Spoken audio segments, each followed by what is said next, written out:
பார்த்தா வந்து அந்த கட்டைகளையே சீவி வந்து அவங்கள வந்து அதுல குத்தி வச்சது, அந்த குழந்தைகள் எல்லாம் வந்து அவன் தலையை துண்டிச்சு கொன்னது, இந்த பார்த்த அனைத்து செய்திகளையும் இப்னு பத்தூதா பதிவு செய்திருக்காரு.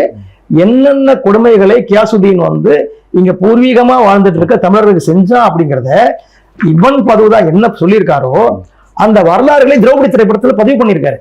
அந்த குழந்தைகள் கொலை செய்யப்படுற விஷயம், பெண்கள் கொலை செய்யப்படுற விஷயம், அப்புறம் சிலை வழிபாட்டுக்கு எதிராக வந்து அவன் இருந்தது எல்லாமே திரௌபதி படத்துல பதிவாயிருக்குது.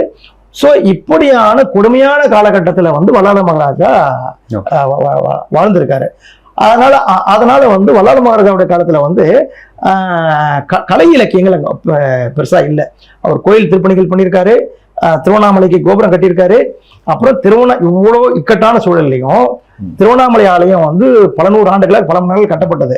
ஆனால் வல்லாள மகாராஜா கொடுத்ததை போல பெரும் செல்வத்தை எந்த அரசரும் கொடுக்கல.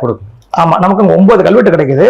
30,000 பொண்ணை கொடுத்தாரு அப்படின்னு சொல்லி அந்த கல்வெட்டுகள் இருக்கு. சோ இந்த இக்கட்டான நிலைமையிலையும் வல்லாள மகாராஜா வந்து இவ்வளவு பெரிய விஷயத்த பண்ணியிருக்காரு.